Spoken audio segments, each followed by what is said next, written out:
भगवान परिपक्व करते हैं अपने प्रेमी के हृदय को। जहां प्रेम प्रकाशित करना है उसे परिपक्व करते हैं, अपमान दिलाते हैं, प्रेरित करते हैं। सबके उर में वही बैठे हुए हैं। बोले भियस महेश तब ज्ञानी मूढ़ न कोय, जस जही का रघुपत करे तस ताहि क्षण होए। उर प्रेरक रघुवंश विभूषण। भगवान प्रेरित करते, इसकी निंदा करो, इसकी अवहेलना करो, इसका अपमान करो, फिर देखते हैं अब हृदय में कैसा लगा। बोले ठीक है, आगे बढ़ो। फिर दूसरी वार, जैसे एक कांच है, छोटा सा कंकड़ मारो टूट जाएगा, पर जब उसको परिपक्व किया जाता है, ठंडा गरम तो बुलेट प्रूफ हो जाता है, गोली मारो तो नहीं टूटेगा। ऐसे ही भगवान अपने भक्त के हृदय को बुलेट प्रूफ कर देते हैं। वाणी की गोली, अपमान, नाना प्रकार के तिरस्कार, नाना प्रकार के द्वंद्व, सुख दुख, लाभ हानि, मान अपमान, निंदा स्तुति, जन्म मृत्यु, इन सब का प्रभाव नहीं पड़ता उसके हृदय में। जो प्रेमी हृदय होता है, तैयार रहो, आपके हृदय को भगवान ऐसा बनाएंगे किसी भी तरह का कोई द्वंद्व आपको परास्त न कर पावे। प्रेमी जनों का रंग उसी के हृदय में चढ़ता है। कृपा प्रकरण है एक सेवक वाणी में, उसमें दो भाव रखे गए, एक अकृपा और एक कृपा। कृपा प्रकरण में देखिए, जब तीसरी भूमिका आती है कृपा पात्र की, पहली भूमिका है मुख बरनत हरिवंश, चित्तनाम हरिवंश रति, मन सुमिरन हरिवंश। यह जो कृपा हरिवंश की, मुख से प्रियालाल के जस का गान, नाम कीर्तन, नाम जपना, और चित्त से आचार्य और आराध्य देव के चरणों में अखंड रति हो जाना, और मन से बार बार उनकी सेवा, उनका सुमिरन, ये सेवा के लिए ही संकल्प उठना, ये पहली कृपा है। ये आचार्य गुरुदेव की, इष्ट देव की पहली कृपा है। मुख बरनत हरिवंश, चित्तनाम हरिवंश रति, मन सुमिरन हरिवंश। यह जो कृपा हरिवंश की। फिर दूसरी कृपा, दूसरी भूमिका उदय होती है। सब जीवन सो प्रीति, रीति निबाहत आपनी, श्रवण कथन परतीति। यह जो कृपा हरिवंश की। सब चराचर जीव से प्रेम का व्यवहार, क्योंकि मेरे प्रभु ही सबके अंदर बैठे हुए हैं, पर किसी से कोई स्वार्थ की आकांक्षा नहीं, कोई आकांक्षा नहीं, कोई चाह नहीं।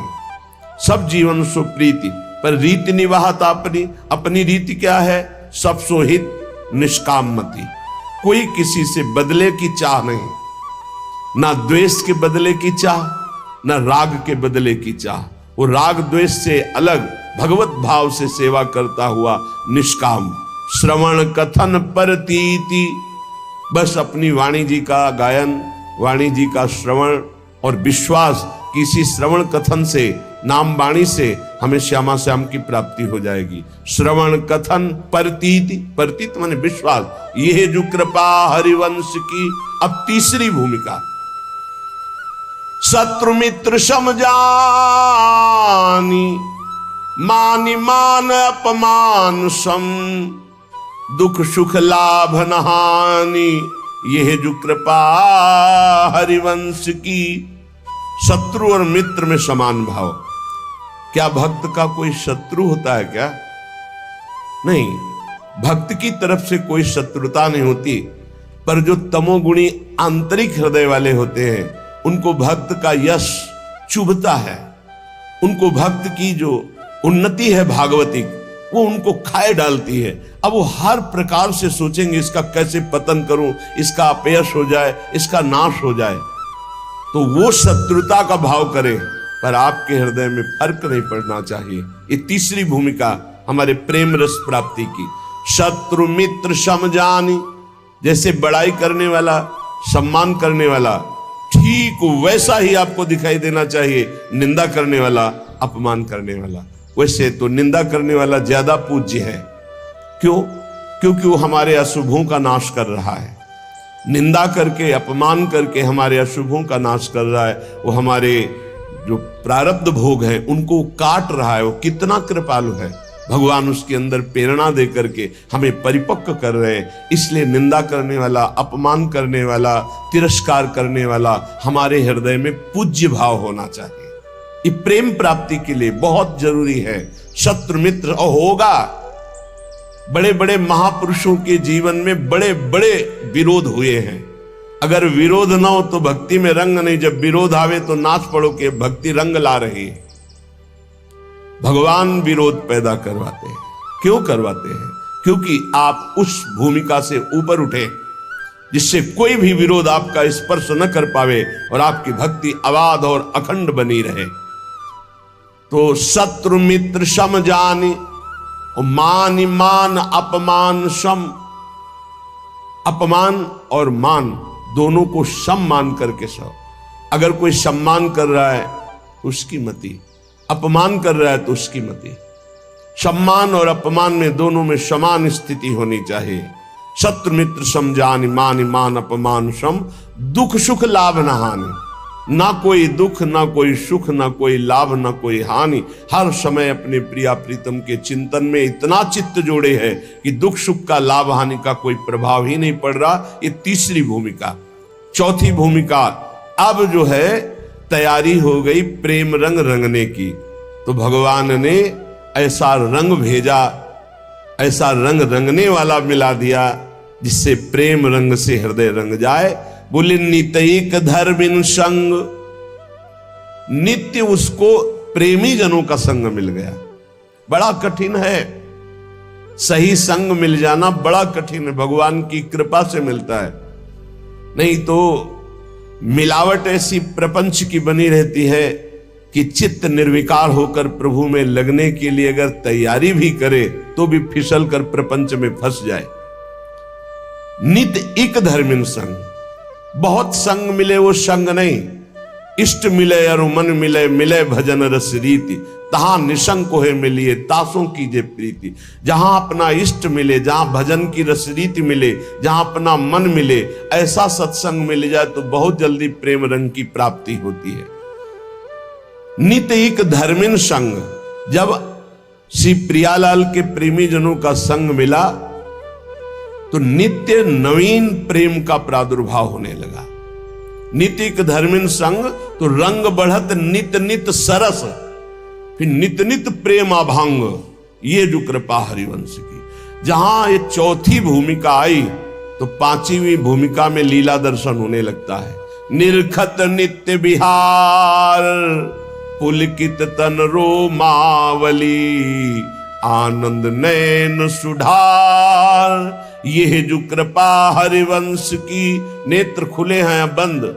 वो प्रिया प्रीतम की रूप माधुरी, लीला माधुरी में डूबा हुआ, आनंद सुप्रवाह करता हुआ एक एक क्षण महाप्रेम में व्यतीत हो रहा है। छिन छिन रुदन करंत, छिन गावत आनंद भरी, छिन छिन हर हसंत। ये जो कृपा हरिवंश की। ये छठवीं भूमिका आई। क्षण क्षण में उसका रोना हो रहा है। क्षण क्षण में वो प्रियालाल के संग विहरण कर रहा है। क्षण क्षण में उनकी लीलाओं का गायन करके डूब रहा है। छिन छिन बिहरत संग, छिन छिन निरखत प्रेम भरी, छिन जस कहता भंग। ये जो कृपा हरिवंश की। सातवीं भूमिका में हर समय प्रिया प्रीतम के साथ रहता है, हर समय। और आठवीं भूमिका जब जागृत होती है तब जो बड़े बड़े ईश्वर कोटि के महापुरुषों के लिए दर्शन पाना दुर्लभ है, उस केली का दर्शन करता है। त्रपित न मानत नैन, कुंजरंध्र अवलोकितन। ये सुख कहत बने न, ये जो कृपा हरिवंश की। निरंतर कुंजरंध्रों में लगकर प्रियालाल की अद्भुत केली का वो उपासक अवलोकन करता है, जिसके हृदय में प्रेम जागृत हो जाता है। ये 7 भूमिकाएं बहुत सुंदर प्रेम की श्री सेवक जी महाराज ने वर्णन की। तो जो उपासक सहनशील होता है वही इस मार्ग में चलता है। जब प्रशंसा होती है तो सबको अच्छा लगता है, और जब निंदा होती है तो सबको बुरा लगता है, लेकिन प्रेमी को नहीं। प्रशंसा प्रेमी को चुभती है और निंदा उसको मीठी लगती है। ये उल्टा मार्ग है, प्रेम का उल्टा मार्ग है। सम्मान करे तो ऐसे कर लेगा, अपमान करे तो उसके चरणों में प्रणाम करेगा। ये प्रेम का मार्ग उल्टा मार्ग है। सब प्रकार से जो तितिक्षु होता है, सहनशील होता है, उसके हृदय में प्रेम का प्रादुर्भाव। सब सहना है, कुछ नहीं कहना, ये हमारा मार्ग है। सब सहना है, कुछ नहीं कहना। अगर तुम हमें दुख देना चाहते हो तो हम सुख क्यों चाहें? अगर तुम अपमान करवाना चाहते हो तो हम सम्मान क्यों चाहेंगे? प्रभु, यदि आप निंदा करवाना चाहते हो तो हम प्रशंसा क्यों चाहेंगे? हम तो आपकी चाह में चाह मिलाए हुए। ये प्रेमी का हृदय होता है। प्रेम बड़ा पवित्र होता है, निर्दोष होता है। छल, कपट, बेईमानी, स्वार्थ, स्वसुखवांछा, ये प्रेम में छू नहीं जाती। जहां प्रेम प्रकाशित होता है वहां छल नहीं होता, कपट नहीं होता, छुपाव नहीं होता, बेईमानी नहीं होती, स्वार्थ नहीं होता। बड़ी दिव्यता होती है, क्योंकि प्रेम दिव्य है तो विशुद्ध, जिसके हृदय में जागृत होता है उसे दिव्य कर देता है। अब पार्थिव बुद्धि शरीर रागी वो दिव्य को कैसे जान पाएगी? तभी उसको आश्चर्य होता है, ऐसा कैसे हो सकता है, ऐसा कैसे हो सकता है? अरे सांप का छोटा बच्चा गरुड़ को खा जाएगा। अगर भगवान कृपा दृष्टि से देख ले तो है छोटा सा लघु ब्याल खाए गरुड़, गरुड़ को खा जाए। मस्कई कहीं बिरंची अजय मसकते हीन, ब्रह्मा को मच्छर बना दे, मच्छर को ब्रह्मा बना दे, जड़ को चैतन्य, चैतन्य को जड़, कर तुम अकर तुम अन्यथा कर तुम। सर्व समर्थ प्रभु का प्रेम प्रकट हो गया तो दिव्यता। जब दिव्य प्रेम, दिव्य प्रभु की कृपा का प्रभाव होता है तो पार्थिव बुद्धि नहीं समझ पाती। श्री जी की कृपा, लालजू की कृपा, उनकी कृपा का केवल स्वाद। अभी वो कृपा हट जाए तो अभी बोलना की आवाज नहीं निकलेगी। सुई के धागा जहां जानना मुश्किल है वहां अनंत ब्रह्मांड पार कर दे। कर तुम अन्यथा कर तुम हमारा प्रीतम है। भाई समझो, ये माया भगवती ऐसी आंधी चलाएगी कि तुम हमारी बात न पकड़ पाओ, और बाद में देख लेना तुम्हें समझ में आएगा कि क्या हमने खो दिया। अब वो बोलवाना चाहते हैं, मूकम करोति वाचालम पंगुम लंघयते गिरिम यत कृपा तम हम वंदे परमानंद माधवम। वही माधव परमानंद बैठ करके मूक से वाचाल कर दिया। अब इस वाचाल से वो मूक कर दे, उनकी महिमा की बात। अगर उनका है कि दहाड़ो तो अंतिम श्वास तक ऐसे दहाड़ते रहेंगे। भगवान की कृपा से जो दिव्यता आती है वो मानुषिक नहीं होती, उनमें मानुषिक नहीं होती। जब मीरा जी को जहर पिलाया गया तो बोले ऐसा कैसे हो सकता है कि इतने हलाहल जहर से बच जाए। उसको संशय हो गया कि ये वैद्य मिल चुका है मीरा जी से और इसने बनावटी ऐसे जहर बनाया जिससे मीरा मरी नहीं। बुलाओ उस वैद्य को। वैद्य को बुलाया, उसी कटोरे का एक बूंद जे भी चखाया गया, छटपटा के मर गया। मीरा जी की प्रार्थना से पुनः वो जीवित हो गए। कर तुम अकर तुम, भगवान की एक अपार सामर्थ्य है। ये पक्का समझिए, भक्त का यश तभी फैलता है जब जैसे झंडा फहराता है ना तो डंडे पे फहराता है। जितना मजबूत डंडा होगा, लंबा होगा, उतना ही झंडा फहराएगा। ये विरोध भाव, ये निंदा, ये तिरस्कार, ये वो डंडा है जिस पे भक्त का झंडा फहराता है। अरे जमाने जोर लगा ले, कितना जोर लगाएगा, भक्त और भगवान का झंडा कभी न झुकने पाएगा। जब भगवान प्रताप प्रकट करते हैं, कौन दो सिर वाला ऐसा पैदा है जो उसका बाल बांका भी कर सके। इसलिए प्रेम मार्ग में चलने पर ना तो भय होनी चाहिए और ना भोग दैन्यता। प्रेम पवित्र होता है, इसमें छल नहीं, कपट नहीं, बेईमानी नहीं, स्वार्थ नहीं। छल कपट बेईमानी जहां बुद्धि में है, जो चश्मा लगा छल कपट बेईमानी का, तो सब जगह लगता है छल कपट का ही राज्य है। हम जैसा चश्मा लगाते हमको वैसे दिखाई देने लगता है। लेकिन ये भगवत प्रेम मार्ग है, इस प्रेम मार्ग में अपनी श्रद्धा और विश्वास को श्यामा श्याम के चरणों में और अपने विवेक से संत का संग करना चाहिए। जहां हम बैठे हैं हमको क्या लाभ मिला है, जहां हम जुड़े हैं सुन रहे हैं उसमें हमारी बुद्धि की पवित्रता कितनी हुई है। लाभ देखा जाता है सुमिरन, त्याग, भगवत आकर्षण, ये कितना हमारे अंदर हुआ है। ये हमें देखना है कि हमें जो सत्संग मिल रहा है उससे हमारे भगवत मार्ग कितना पुष्ट हो रहा है, तभी हमारा दृढ़ विश्वास होगा। और जो पुष्ट हो रहा है वो हमारे ऊपर कृपा है श्री जी की, गुरु जी की, आचार्य की, तभी हमारा उत्साह बन पाता है। तो बचना चाहिए अपनी श्रवणेन्द्रीय के प्रपंच जनित वचन सुनने से, नेत्रेंद्रीय से दोष दर्शन से, तो हमारा जो हृदय है वो छल कपट बेईमानी आदि दोषों से रहित हो जाए। सच्चे प्रेमी में पाप आचरण नहीं रह जाते।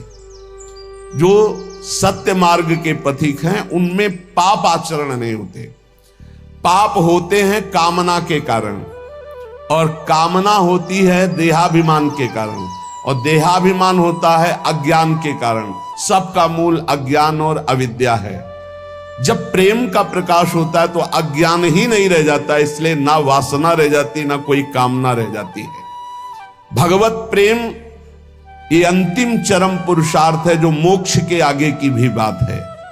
भगवत प्रेम अत्यंत दुर्लभ है, पर इसकी प्राप्ति कृपा से सहज में हो जाती है।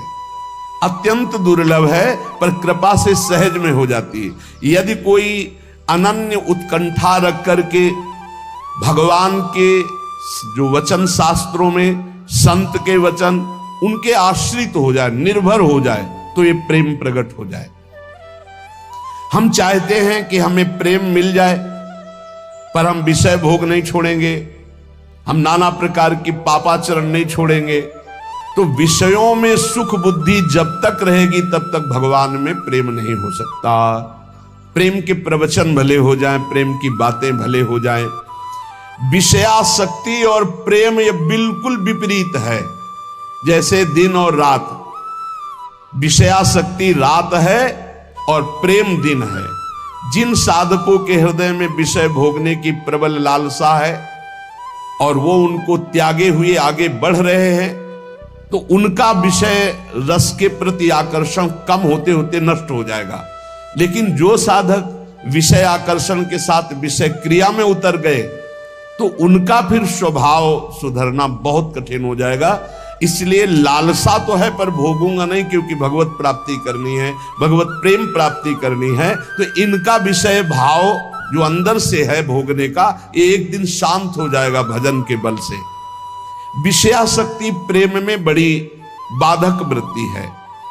जो विषय भोग की इच्छा, विषय पदार्थ, ये अभी देखकर हमको जलाते हैं, भोगने की इच्छा होती है और हृदय जलता है।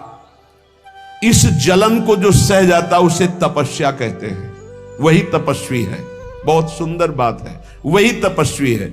देख लेना, इस जलन से अनंत गुना बढ़ करके भगवान आपको शीतलता और आनंद देंगे, क्योंकि आप भगवान के लिए जल रहे हो। भगवान में ममता और आसक्ति हो जाएगी इस जलन को सहने से। सह जाओ, ये जलन सहना पड़ेगा। निंदा की जलन, अपमान की जलन, काम की जलन, क्रोध की जलन, ये सह गए तो भारी तपस्या, इसका परिणाम होगा अनंत गुना बढ़ करके भगवान आपको सुख देंगे। और नहीं सहोगे तो जलते रहोगे। क्रोध आया, गाली दे दिया, वो तुम्हें 4 गाली देगा और जलो। काम आया, भोग लिया और तृष्णा होगी। ऐसे ही जितना तुम विकारात्मक आत्मक क्रियाओं की तरफ जाओगे उतने ही भ्रष्ट होते चले जाओगे। सह गए उतने ऊंचे उठते चले जाओगे।